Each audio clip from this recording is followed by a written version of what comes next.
In the 17th century, an inspiring host gathered people together, the purpose to increase their knowledge through conversation. These gatherings were called salons. Guests would debate a topic for the evening, mostly books, then eat and drink tea. Welcome everyone to the high tea with the Vice-Chancellor. Ladies and gentlemen, thank you very much for joining us today as we delve into the insightful anthology, Peer-to-Peer Mentorship, edited by Dr Boitumelo Phetla. So ladies and gentlemen, as we gather to discuss this important work, it is worth noting, as I said, that June, which starts tomorrow, is Youth Month, a time to reflect on the unique challenges our youth face today and to celebrate their resilience and potential. Mark those two words, resilience and potential. Ladies and gentlemen, as we explore ideas presented in this book that has been ably edited by Dr. Phetla, let us think deeply about how we can foster peer support systems that empower youth to overcome these challenges. To guide our discussion, I've prepared a few questions that I will pose to, pose to Dr. Phetla, and then we'll take it from there. And this is just a conversation, to spark more conversations out there about the realities faced by our youth today. And we'll take it from there. So, Dr. Phetla, welcome to the great University of Johannesburg. It's good to see you. Thank you so much, Prof, for the invitation, and from all of you for being here. It means a lot to me and to us that we can spend this afternoon with you. Thank you very much, Dr. Phetla. Dr. Phetla, what are some of the most pressing challenges young people are experiencing today, and how do they differ from those of previous generations, our generations? I think the challenges remain the same, but they're just presenting in a different way. So the youth of today is still stressed as the youth of yesterday. It's just that the challenge is presenting itself as today's challenge in this world that we are in, but it's still the issue of identity, because it comes with age. At this age is the time when you're trying to figure yourself out. Where am I going to go? Why me? Why not me?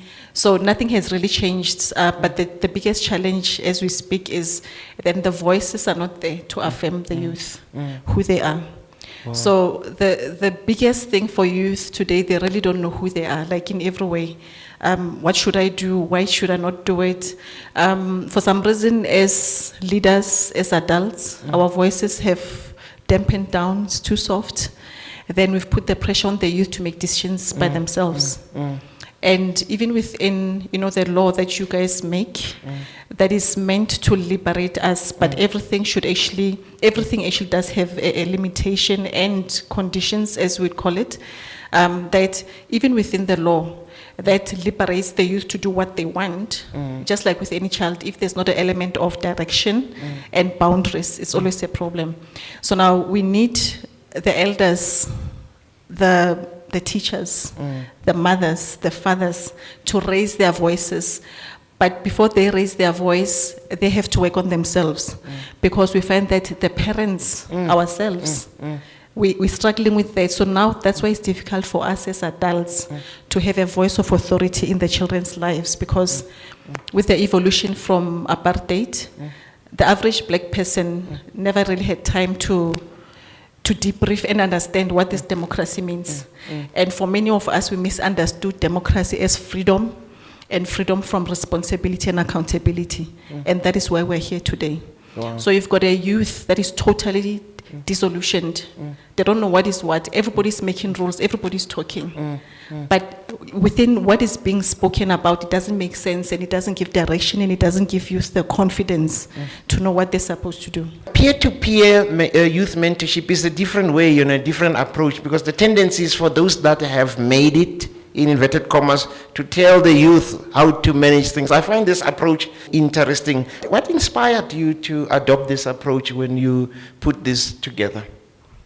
I must be honest, it was a strategic move because I'm handling my foundation by myself at this stage. Yo. Actually, I need a team from you guys to help me handle my foundation. So I've adopted, so the authors in the book, in this book, are some of my mentees. Wow. I currently have 20 mentees that I mentor directly by myself. And I still get to, go to schools. On average, I'm speaking to about 3,000 students every quarter by myself. Wow. And part of the solution, then I said, okay, there must be a book as a tool, because even if you motivate people, when you leave, the reality of their lives will kick in. They've got nothing to hold on to, nothing to refer to. So then you come up with a solution of a book that is a tool that they can continue referencing to. So this specific book, the students that are in here, I noticed that they're very good with writing. And I already told them that I want a peer-to-peer approach because I cannot handle everything by myself. Yeah. As you come in, the younger group coming in, you guys are going to help me mentor them. Right. The younger group coming will mentor. So it's going to be that type of, type of approach.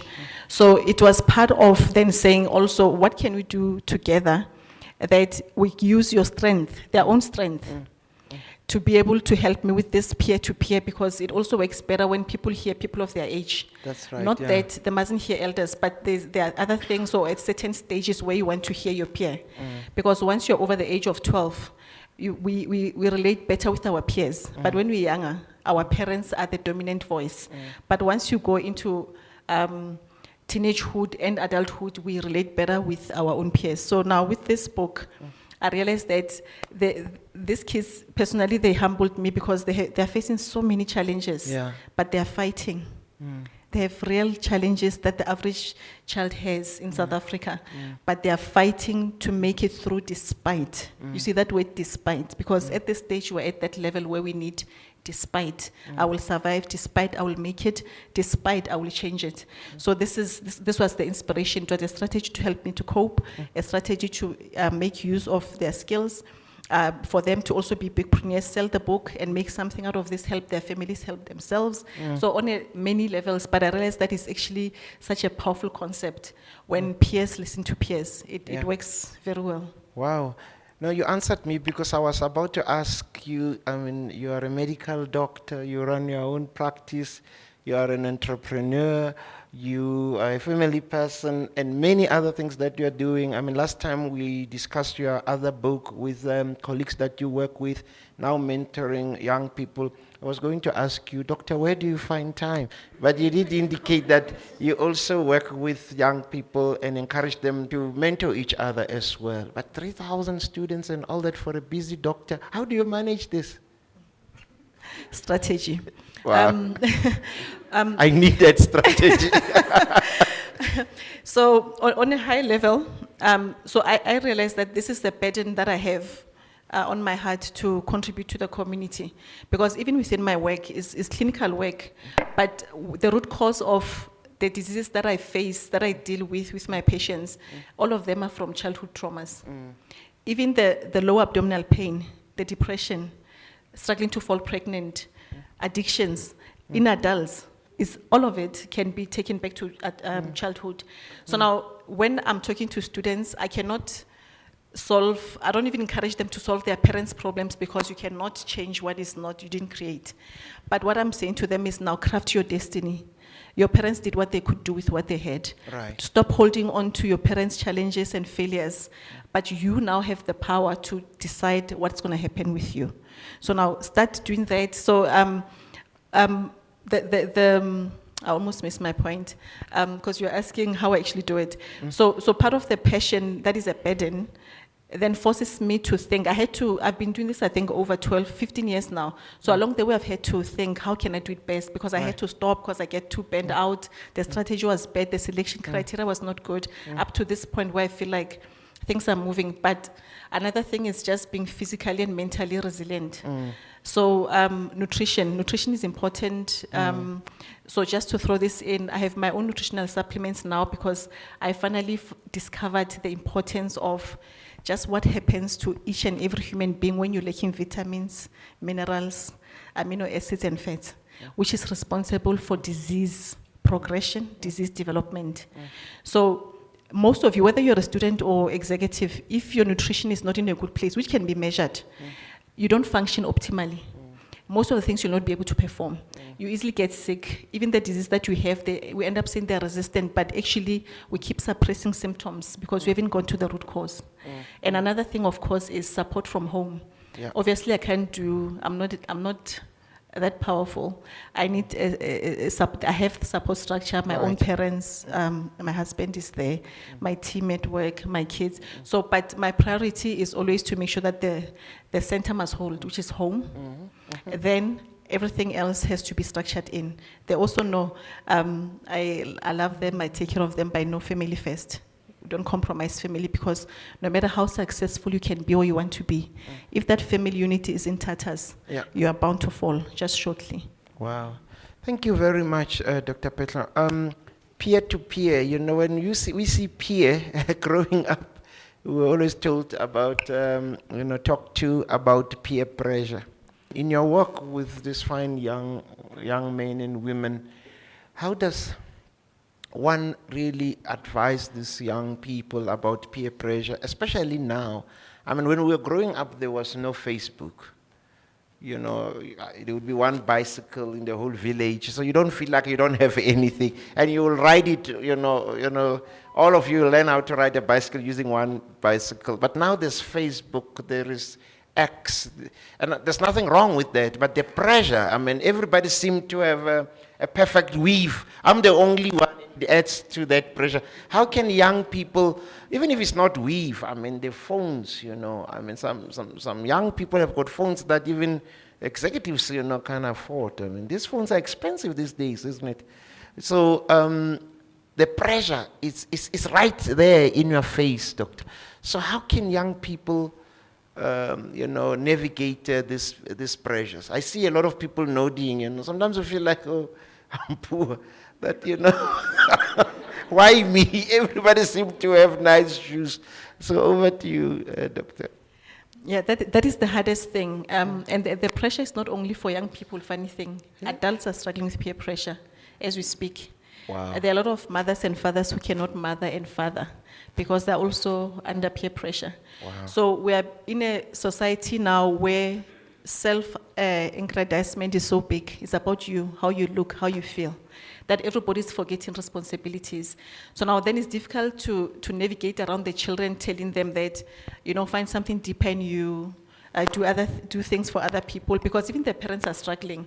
So for the students and young people today is the hardest times, to be able to draw back and say, let me go back to basics, because who are you looking up to? Because most people are on phones. Everybody's doing everything on phone. There's an advantage on these gadgets, but they take away the humanness of us as people. And now what happens with all these convenient things is that, unfortunately, because you're not shown the ripple effect of this nice thing that you have, of this freedom that you have, you only discover years later the impact that it has on your personal life, on your health, and on your relationships. So unfortunately, it's a matter of people who just have to fight for themselves. But that what we're also finding now is nutritional deficiency. I keep coming back to nutritional deficiency, because before you do anything, the role that you have, if you are not physically okay, you cannot even be resilient. You don't make rational choices if you are lacking. And the nutritional deficiency is not for poor people. It's interesting that we have nutritional deficiency in people that are doing well. I tell you now, if we check now your vitamin D levels, most of you are under 20. It's mind-blowing. And the reason for that is the urbanization that happened with democracy. Then everybody is under the roof the whole day. Those that are working underground. So lack of sun exposure for the average person, and vitamin D is important immune regulator, which when it's low, mental health is sky high. It's almost like it's normal. Everybody almost thinks everybody must be on mental health medication. It's sky high. There's a reason for that. And no one is really stopping and saying, what is going on? Why are so many of us having mental health issues that are being normalized? Why are so many of us confused about who we are? Where does this come from? Why are many of us struggling with just connecting with other people emotionally? Why are we lacking things that are supposed to be basic? But there's a bigger thing. It's a long discussion. I think I won't be able to answer that now in a flash. We'll invite you again. Yeah. And then we just talk. Please go ahead. Yeah, so the challenges are a lot, but we also have to, to start being intentional and fighting for the private spaces, for the human part of us. Yeah. Because nothing is going to change. We'll continue complaining, we're going to be sick, we'll take medication after medication, and still will not suppress the symptoms. Because there are root causes to all of these problems.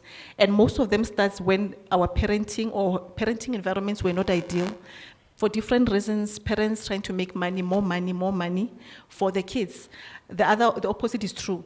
Parents who are really struggling just to keep ends meet, is the same as whether your parents are very rich or very poor, you've got the same problem because you've got absent parents. Yeah. For different reasons. Yeah.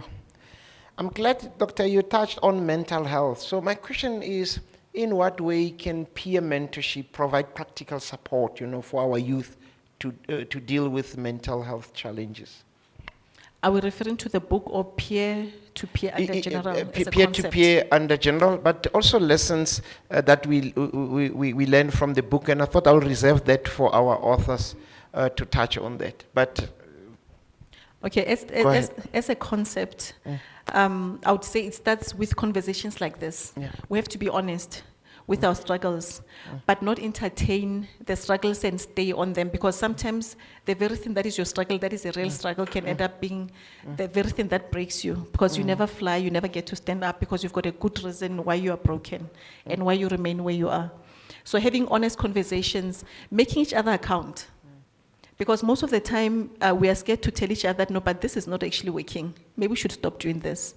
Then we have a lot of pleasing traits because of our own insecurities. Then we're scared to be honest to each other, to say, but this is not working. Let's be honest.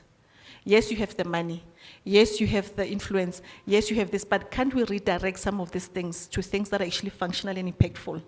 Because everybody now is being made to chase the personal success, the fame, the followers, the likes, and. But the emptiness is never disclosed. You look perfect on those grams. Like we're saying, the weave is beautiful, the figure is perfect, the muscle is perfect, but the brokenness that you struggle, the loneliness, the emptiness when you're alone, when you don't have the answers to those questions, and you don't disclose to people, you always just show up as if everything is going well with you. So, but having honest conversation and say, what are real things, what are functional things, not even what you believe in, but what makes the human being work, so that you can actually be able to come up to your roles, because now mothers are forgetting to be mothers, fathers are forgetting to be fathers, teachers are forgetting to be teachers. Everybody's forgetting their role. They're just focused on me. How do I look though? Am I on the gram? How is it gonna come out? Check the lighting. And that time, you even have kids, your kid is suicidal, you're not even picking it up. Your kid can get bent, your kid is failing at school, but we're still focused on how do I? So that has to stop. Yeah. Don't fall for the temptation of saying you. It doesn't work. No one is made to live or exist on themselves and praise themselves the whole time. We get life and pleasure out of life when we do things for each other, when we support each other and learn from each other. Doctor, as institutions of higher learning, how can we make these peer-to-peer mentorship programs work? Because I believe we have a role. This is where we have a large concentration of young people, and while they are here, because we are parents, we could, what is it that we can do to join this peer-to-peer youth mentorship bandwagon and help transform lives? I think from an institutional level is to be intentional that there's something like this, because we always assume that somebody, more professional, older, more qualified must talk to the youth. There's nothing wrong with that. There's actually a place for that. But they also need to hear from their own peers. So within any institution, already the leaders are there. You already know your students that are leaders. Everywhere, it's always like that. There'll be those that are leaders, and those that are not leaders, it's not necessarily that they're not leaders, but because of different personality traits.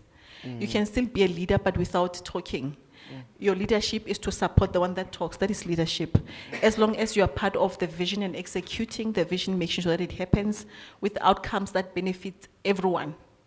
So then you become intentional about identifying those students, and then you create something, I don't know, you call it a group or classes, or I don't know what is the right technical word in this sense, where you intentionally invite students. The peers must be willing to go talk to each other, have conversations, and also have a holistic approach, even within peer-to-peer. Not only talk about academics, we need to talk about health, we need to talk about belief systems, we need to talk about careers, because that balanced perspective is also important, because we also don't want to get lost on the challenges alone, because what do we do then beyond the challenges? What outcomes do we want? Because sometimes I find that we are almost focused on what is going wrong so much and funding it so much that we don't have solutions of how do we actually get out of this action. Because, we know the problems, but then what are we going to actually do on a day-to-day to help us get out of this situation that you're creating more and more leaders? I mean, even with what I'm doing, there's 11 of them, there's 20 of them, but I know within themselves, their own circles, they're influencing others. And I'm not necessarily there, but there are people that are looking at them, they listen to how they talk, they watch how they dress, they watch the things they want. Because automatically everybody's an influencer. Right. But you can be a negative or a positive influencer. Everybody's influential. That's why I'm saying even leadership, everybody's a leader. It's a matter of your leadership is leading people to a point of struggle or a point of victory. Wow. A warm round of an applause, ladies and gentlemen. It's like role models. There are good role models and bad role models, right? Cultural factors. How might these factors influence the dynamics, of peer mentorship among youth? Because we don't want to leave one group out. We've got people from diverse cultural backgrounds. Or am I just being too? I get what you mean. Too sensitive culturally. No, we're not, because this is part of why things don't get done. Everything is sensitive, but things are not working. So we have to start being honest, having honest conversations. So culture is also in the same vein with, let's say, religion. The word I like using the most is functional. What is functional? Let's leave the religion, let's leave the belief system, because all those things, most of them are man-made. But beyond what you believe or what you like, there's what works and what doesn't work, whether you like it or not. And your body will tell you what works and what doesn't work. Because we're in a state where they say we have so many rights. Everything, you're choosing everything, you can do this, you don't have to do it, you can do this, you don't have to do it. But we are not being reminded that even with the freedom that we have, freedom comes with a lot of responsibility. So you cannot be doing what you think you like, that you want, but you don't respect how it's going to impact other people. Just because you like it is not enough, just because you like it. But how is what you like going to impact and influence other people? Because as adults, we can do things that we like, but we forget that there are children that are looking at us. So now, does it mean just because you like it, what about the children that you're actually responsible for as an adult? Just because you like it. So now we have so many babies, adult babies and babies. So we just have a lot of babies lying around, which makes the society very dysfunctional because no one is taking responsibility. Parents, adults now are finding it difficult to draw back and say, I can't just make this thing about me. We can't be doing yourself boo all the time. At some point, there must be responsibility to say somebody has to step up. I can't just live for myself. That's right. Who's going to lead these people? Because already if you're bringing a child in this world, you have to understand you've signed up now to be selfless. You can't bring a child in this world and then suddenly it's about you. Why did you bring a child here if you're not willing to sacrifice? And sacrifice is being made to look bad. But if you don't sacrifice, what's going to sustain things? Wow. You have to sacrifice for things to change. You have to. You have to. My last question, then I will invite the authors to chip in briefly, and then we'll take a few questions. As I read the book, by the way, I contributed a foreword, and thank you very much for that opportunity. I wrote many books in my life, but and I contribute for words. Is there such a thing, for words? The plural form of to a good number of books. But this excited me the most, with all due respect. I mean, seeing young people writing. I mean, to write means you must think, and we need more young people who write, who reflect, and influence others. But as I read through the book, I realized that religion also plays an important role, in the journeys that many of the contributors went through, are going through. And I saw scriptures being quoted. There's nothing wrong with that. I mean, I'm a Christian myself, and I was wondering to what an extent spirituality, religious beliefs play or can play a role, in this process of peer-to-peer mentorship. Yeah, I think that's another challenging time that we're living in the sense that even the scammers know that spirituality is important because human beings are spirit and body. So now the challenging thing is, who do you follow? Who do you listen to? Sometimes we tend to be over spiritual that we also stop doing stuff that you're supposed to do. So now the challenge is that, though, to say, when do you bring the religion and how much? Who do you listen to? Because the spiritual leaders, the cultural leaders are all taking advantage of vulnerability. Even the high rate of what is it in English when Barbatubatuasa and all of that? What is spiritual calling. The spiritual calling. Oh, Initiation, yes. Initiation. I mean, if you notice, the rate of initiation has gone up, like way up. And the reason it's gone way up is because people find themselves confused, hating, and they don't know where to run to. And a large part of it is also because of the same nutritional deficiencies, the brokenness from your childhood, the neglect, the traumas that you suffered. At some point, your brain is going to overheat. And then when you seek help, because you will know you need help because a lot of things don't make sense to you, and you fall in the wrong hands of a spiritual leader or a cultural leader, then they lead you there because remember you need an answer. You want meaning. Then that's where it comes a problem. I always say the best thing to do is, because God exists in you, in each and every one, find Him for yourself. If you talk, you don't even have to, whether you believe in whatever religion that you believe in, but there's something inside of you. Talk to yourself and within yourself. God will reveal Himself, whether you want to call Him God or whatever, but that which has created you exists in you, and it has the answers for you. Because if you don't find Him for yourself, you'll have to depend on the one who's going to interpret God for you. And not everybody's going to interpret God the way that He sees you. That is the highest thing. So now, how many of us, though, are willing to do the work and seek God by ourselves? It's a lot of work. So we easily go to people to help us decode what is going on in our lives quickly. What can I drink? What can I wear? How many times must I fast? God doesn't work like that because He's your being.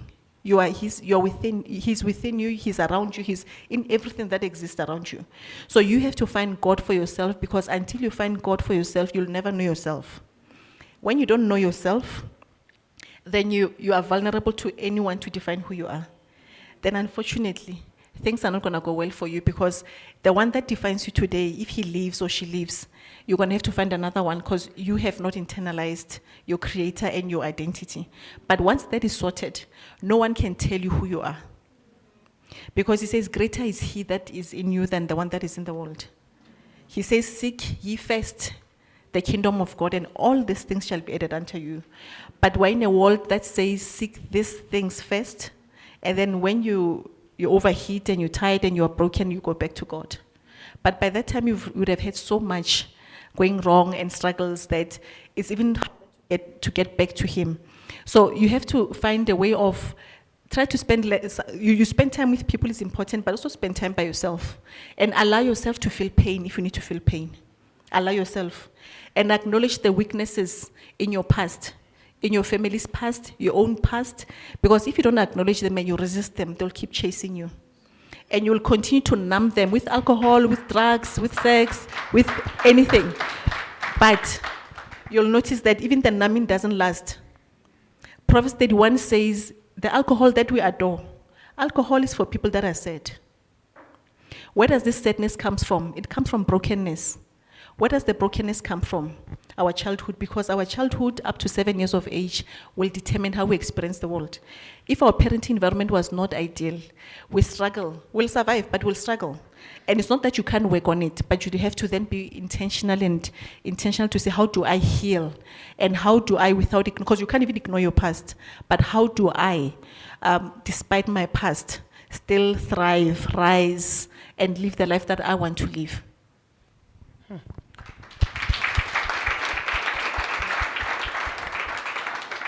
Thanks, Doctor. I would like to provide our authors with an opportunity to speak briefly. You know, I'll take the mic away. You don't follow the instruction. One, you tell us who you are, the title of your chapter, and then during this youth month, my advice to the youth of today is that then I would say believe in yourself, but you can decide, then you pass on the microphone. I understand 7 of the contributors are from the great University of Johannesburg. A warm round of an applause. Good afternoon, everyone. My name is Mopuru Seraku, and I'm a third-year law student at the great University of Johannesburg. And the next question would be my advice to the youth this youth month. It would be definitely don't disqualify yourself before the world rejects you. That is the thing that people do. We tend to disqualify ourselves before we are actually rejected. So believe in yourself, because if you don't, nobody will. Eventually you'll get rejected, but don't do it before they do. Thank you. My name is Siyabonga Zwane. I'm a second-year student at the great University of Johannesburg, and I'm doing a BCom in Transport and Logistics Management. My advice to the youth is that hard work is very important. You know, hard work is very important. We need to work hard. You know, we know our family background. We know where we want to go. It's important to have like goals. It's important to have objectives, and you have to have strategies, of course, to pursue your goals and objectives. And I believe it's important to find a balance between the physical things, between physical things and the spiritual side of things, you know, because we tend to focus more on the physical side of things, you know. We always speak about consistency, we speak about hard work, we always speak about that. I believe that it's very important that you must maintain your spiritual life, you know. It must be up to par, you know, higher level. Thank you. Good afternoon, everybody. My Good name afternoon. is Jamela Baloy. I'm a third-year law student at University of Johannesburg. And my advice to the youth is this month you must be able to embrace redirection. And if you find yourself stumbling along the ways, I would say lean on the circles that you have. You are not an island. No man is an island. If your semester did not go as well, embrace redirection and work on it. Good afternoon, everyone. My name is Gumete. I'm currently doing my 3rd year in LLB at the great University of Johannesburg. The title of my chapter is Nothing is Ever Locked. And my advice to the youth today is that the future is yours to create, not for your problems to do the work. It doesn't matter what it is that you've been through at your young age. You fall forward. Don't look backwards. Thank you. Good afternoon, everyone. My name is Maluleki Nxumalo, and I am a 3rd-year LLB student. The title of my chapter is From Brokenness to Wholeness. So a few words to the youth is that never underestimate the power of networking. The fact that we even wrote this book is because we knew someone that believed in us. So every time, show yourself, be available, show that you can actually do things and someone will notice you. Just make sure that you're at the right place at the right time and someone will notice and make sure that you do well. Thank you. Hello everybody, Thobela Locha. Standing here in front of you is Dr. Talita Madli, and I am a 3rd-year LLB student at the great University of Johannesburg. So the title of my chapter is The Different Seasons of Life. And the advice that I'd love to give to the youth is that it's important to take care of your mental health. There is an interrelationship between the body, spirit, and the soul. If the other one is not okay, it also affects the body. They're interlocked, they're interconnected. So don't leave out the other elements thinking that you'll survive. You need all of them to work together. Thank you. Thank you. Greetings, everybody. I am Zotilo Zwane. a student at the University of Johannesburg. I'm doing my second year in Bachelor of Accounting.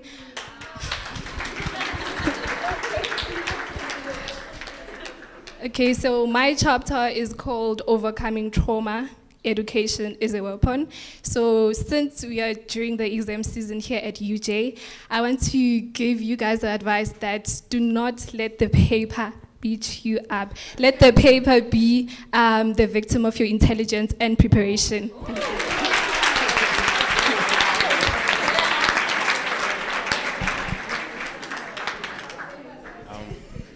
Hi everyone, my name is Mlungis Ngwadlamini. Ngifunda i-computer science vet.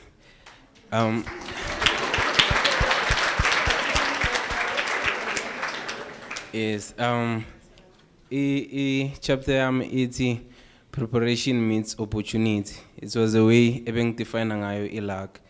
But to youth ngasho ukuthi besides that every failure is psychological, and ugu explain along kancane ukuthi you can fail until uzobe na 65, and then when 66 you succeed.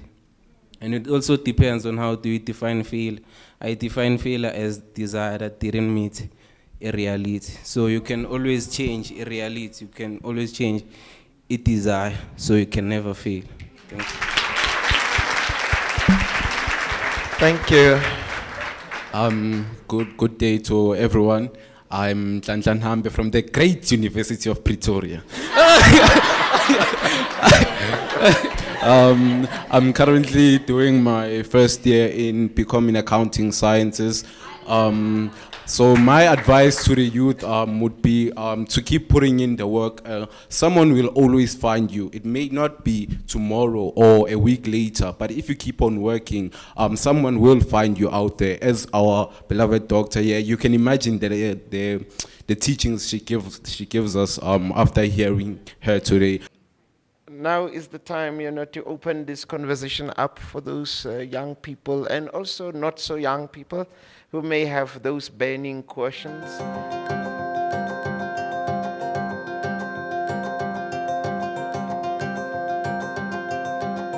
How do we open the conversations to basically start teaching ourselves to go back to the basics?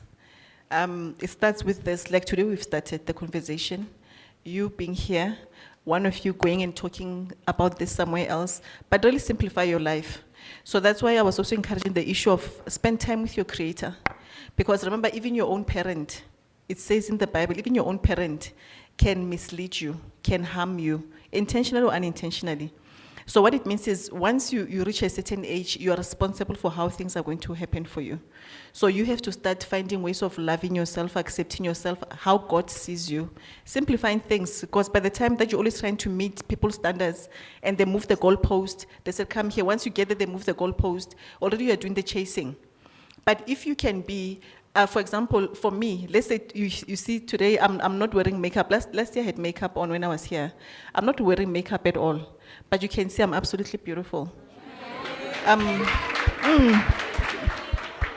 So that is important for you to know yourself, love yourself, and know that you're enough. Everything else must only enhance what you know is there.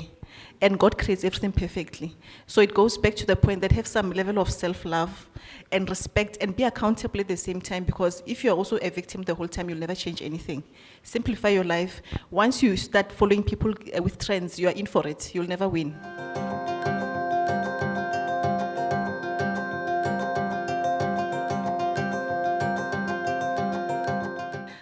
It's like with relationships. We end up hating marriage now because many marriages are not going well. And people almost make it normal that all marriages are bad. I want to get married and then end. But I say marriage is not a bad thing, but choosing the wrong partner is. So then you need to do due diligence on every relationship, any relationship, business, romantic relationship, mentorship. There must be an element of how do you know that this person themselves, they are fit to be followed, because not everybody whose voice is high can be followed. Look at the traits, there are always red flags. Look around, look at the red flags. I mean, people's personalities, the people around them, the things they like, what makes them tick, how they want people to perceive them. Because you can hear in the little conversations, in the things that they do. They can't go out without doing this. They can't do this without doing that. So that person is not comfortable themselves. When you look at their own relationships, they're broken. So if everything is broken around them, how are they going to build you up? And we're not talking about perfection. Because even relationships that look good, they're not necessarily perfect, but it's because people have integrity, they're committed, they keep trying, they communicate, they're honest, they're reliable, they're accountable. So due diligence is important. Look at the traits, they're always red flags. There's no relationship that you go into that God will not show you red flags if there are. Orange flag, you can work with it. We can work with orange. Orange, you can work with orange, of course.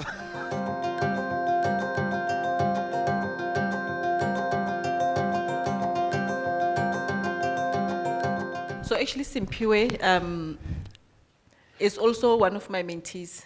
Yeah, we're just in a different season, just part of accountability, but she's one of my mentees. She qualified to be one of my mentees. So she's one of your students here. Wow. So I'm happy with her question. She's asking this type of questions because she read some of my books, and it's a journey that all young people are going through, trying to say, what is my purpose and an end. And just to simplify it on my side, I always tell my mentees and everyone that I get to talk to on this, you don't find your purpose. Purpose is defined by the Creator. You can find your passion and mission, that you can find. But from creation, anyone who creates something, they say, I'm creating this thing for. So that it's already predetermined. Now, passion, it has to do with your skills, your talents, your gifts. And then the mission is what you do with those talents, gifts. And like what I'm doing with the students is not my purpose. This is my passion, and it's a mission that I'm executing through the passion, the gifts, and the talents. Now, what is a purpose for a human being? A purpose for a human being is to find each other, to build the family structures, because a human being comes from other human beings, from a male and a female. So the family structure is the purpose of man, because that's where God exists and that's where God multiplies himself. So now we have come to a place where we want to undermine the idea of family, but we keep questioning the brokenness. If the family units are broken and they continue to be broken, people will continue to be confused, dismantled, sick. You'll struggle because everything happens. That's why if you understand from a scientific perspective, it's got nothing to do with what I believe in. We're talking about what functions, what makes the human being function. So now if God created that a child will cry when they're small and they get milk, that's what it is. You can't change it. You didn't create a human being. So you cannot change the rules of the game that you did not make. So now we have to go back to the idea of, we have to embrace that family, the brokenness, we have to work on it. We have to teach each other what makes relationships work. Men and women must stay in those homes. You must build homes, because this thing of casualizing relationships is creating brokenness. Many people are broken because they don't know their fathers. And people keep making people pregnant and walking. You are pregnant and somebody walked and you still become pregnant again. And then you continue complaining and you say men are trash. But what is the accountability that women have on retaining that space? As a woman, you decide if you'll fall pregnant or not. The first time is a mistake, the second time is not a mistake. The responsibility of understanding that once a human life comes here, the brokenness, the hurt that comes with it, you cannot just erase. So I think just embracing that, the reality of what things are. Because if you always go commercial, legal, legislation, those things are then paper. But when the legal and things are not working, you come as a human being to your doctor, to God, and say, I'm broken. There's no law in that space. You are broken by yourself. You feel pain by yourself. So we have to start allowing ourselves to say, what is it that makes a human being function and be in an optimal place, so that you are good to yourself, you are good to others. You are responsible for your responsibilities, and you teach people boundaries around you. So there's an element of balance, but there's a lot of education, which is contrary to what is being said in the media now. And unfortunately, as much as it's being pushed, no one is talking about what is happening underneath. It's just presented well, but the undergirth of what it is something else.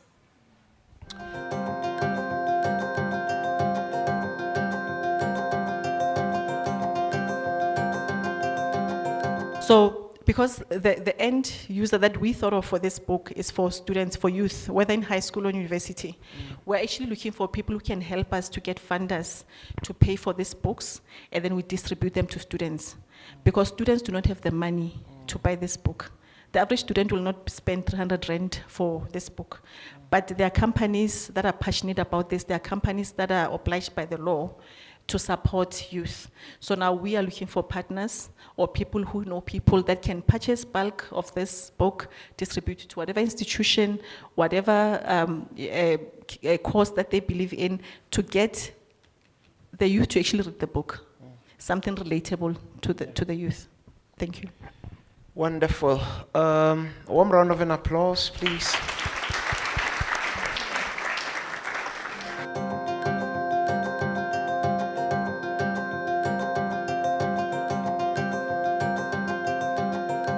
The question is simple and difficult at the same time. But to simplify it is like with any relationship, we have to agree what is the outcomes. Keep it simple. What is the outcomes? Because if we always have to hear what you like, what you don't like anymore, we'll never get anywhere. And the ultimate things of getting things done is being with people that share the same vision. If it's an organization, obviously it's not something that you can control. But then from a structural perspective, to also just have those conversations of saying, guys, can you please keep the eye on the ball? Don't make this about you. Because it's like when parents fight, the children are the ones that bear the consequences. But the parents are the ones fighting. When the leaders are not doing what they're supposed to do, the people that are meant to benefit from their leadership and the projects from the leadership are the recipients. So it's that thing again of, we need to work on ourselves so that we stop acting like small babies everywhere. Put your ego aside. Not everything's about you. We have to teach ourselves to be selfless and understand how things can change, and things can only change when people understand that interdependency is the highest level of existence. Not being independent, because this is what we've been pushed to now. Independent women, independent men, independent this, but how are you gonna integrate with life if you're independent?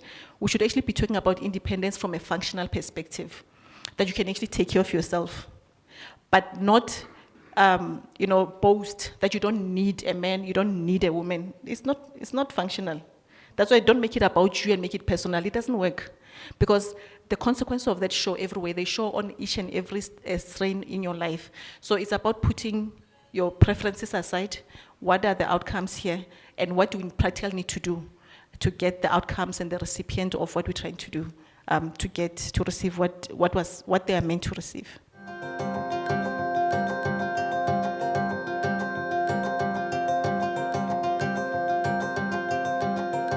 The question basically that is being asked is, relating purpose and joy and happiness. Happiness, yes. So purpose should not be related with happiness, because then you won't get to do what you need to do. But purpose can bring fulfillment, because you have fulfilled what you're supposed to do. So you must not look for happiness in things that need you to go show up and account for.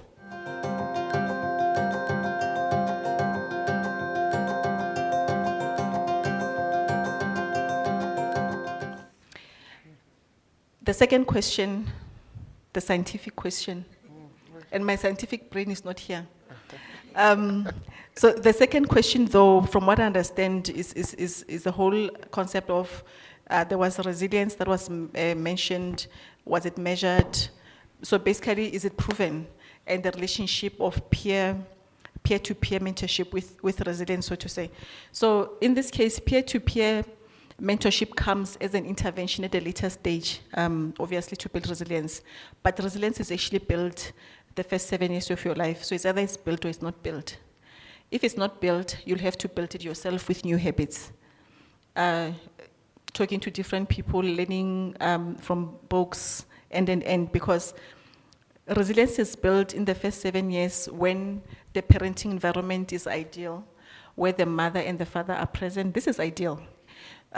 So it doesn't mean just because we have those struggles, we shouldn't say it's ideal anymore. We should acknowledge the weaknesses of how things are now. but we should still know what is ideal, an ideal parenting environment, because if we don't, we'll continue asking the same questions every time about the struggles, the challenges, because we did not acknowledge what is. So in that environment between birth to 7 years, that is when an ideal environment is when both mother and father are there, because they have different roles in a child's life, physically, emotionally, spiritually. They've got different roles that complement, that the child needs to receive both. And failure of receiving either one, it does have an impact. The impact will manifest itself in many different ways, from behavioral problems, from mental problems, even disease, physical disease. There's a study that shows that if the ideal parenting environment does not exist, already it predicts the disease that you'll have in your adulthood. So nothing that is happening now in your adulthood is actually a surprise or just a sudden thing. Already it was almost predetermined earlier on in your life. Part of the ideal parenting environment is when you have a mother that is feeling secure, she's safe, she feels provided for, she tends to nurture the kids better because there's security. But when you have mothers that have to go and work, they don't have security, there's no loyalty and an end, they tend not to be able to show up fully for the children. So there's neglect indirectly, whether rich or poor. There's neglect, so meaning now this mother does not have the tools or the ability to be able to regulate this child's emotions. Now, if that emotional regulation does not happen in the first 7 years, the young adult in the future will have to figure that out for themselves. But from the age of 13, 14, that's where you see extremism in terms of just experiencing emotional turmoil. You don't have answers to a lot of things. You try a lot of even risky things because it comes from a deeper place, that things that were supposed to happen did not happen for you.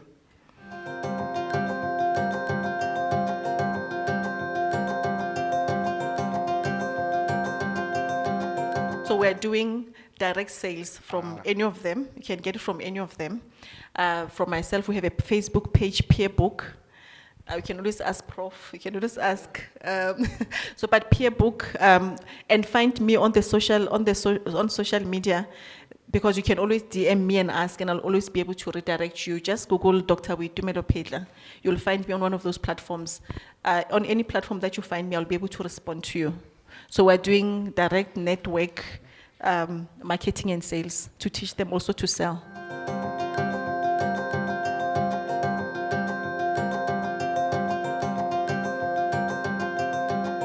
So from our side, we're going to continue to do our best to make sure that our services cater for all and expand accordingly. But it's also a call to all the peers, your peers who are present here, to make sure that they engage with everyone. Peer mentoring, peer-to-peer mentoring is for everyone. And thanks for raising this important question.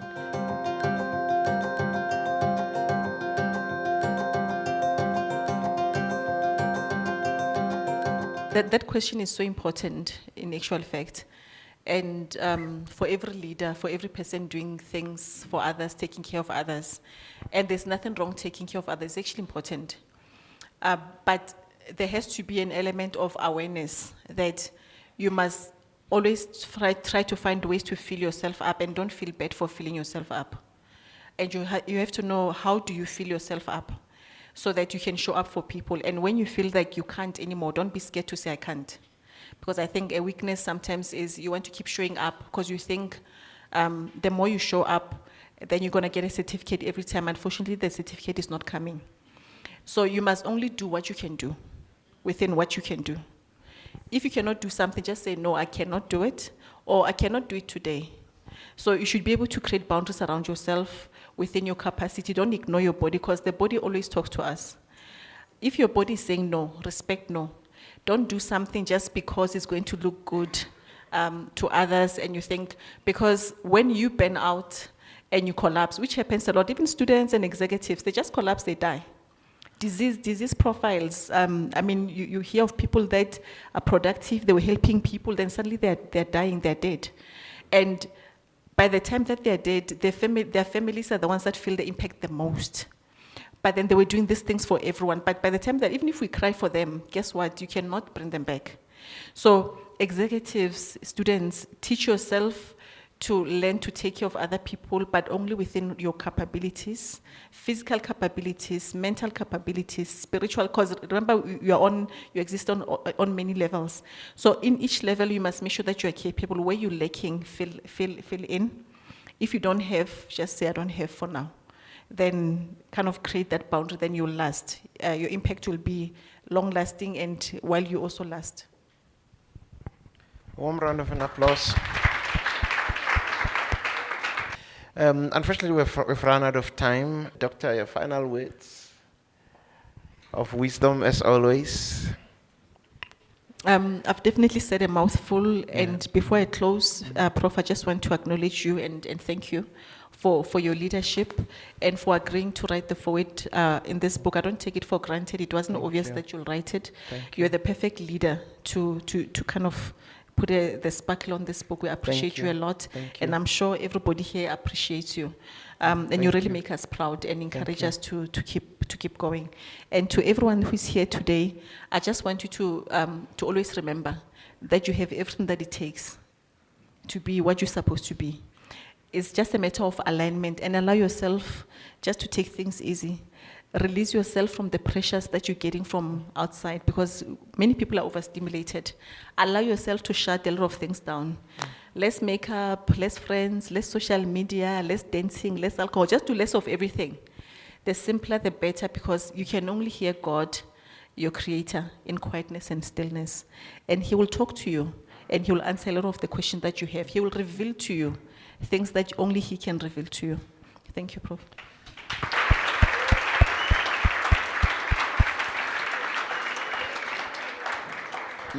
Ladies and gentlemen, unfortunately, we've run out of time. What is left of me is to acknowledge the following individuals. Firstly, you. This would not be possible without you. We would be sitting here talking, and no one listening or engaging, so we do not take that for granted. I also want to acknowledge those that have managed to join us virtually. We appreciate you. Let me acknowledge our partners, UJ Library, particularly Reneka Pandey, Smangele Zwane from my office, the Vice-Chancellor's office, Professor Puseletso Letete, Vice Dean, Faculty of Law, for arranging, Professor Letete arranged for UJ Law authors to be present, and she also helped sharing invitations for students to attend during study break. We know that you must be studying. We appreciate it. You need to take a break from studying. Let me also acknowledge Dr. Hussein Kovadia, sitting right there at the back, Vice Dean College, the mighty College of Business and Economics, for organizing CBE students and sharing invitations for students to attend during study break. We appreciate that. Let me also acknowledge Mr. Andrew Munyai in absentia from Student Affairs, who encourage students to attend during the study break. Of course, we can't do this without UJ TV. Thank you very much for your support. We appreciate it. Ladies and gentlemen, let me also make this important announcement. As we, enjoy tea and engage with the authors and Dr. Phetla, there will be pins. UJ is celebrating its 20th anniversary, so each and every one of you is going to get a pin, with the words UJ at 20. We hope you'll wear it with pride. So, ladies and gentlemen, tea is served. Thank you. Thank you so much.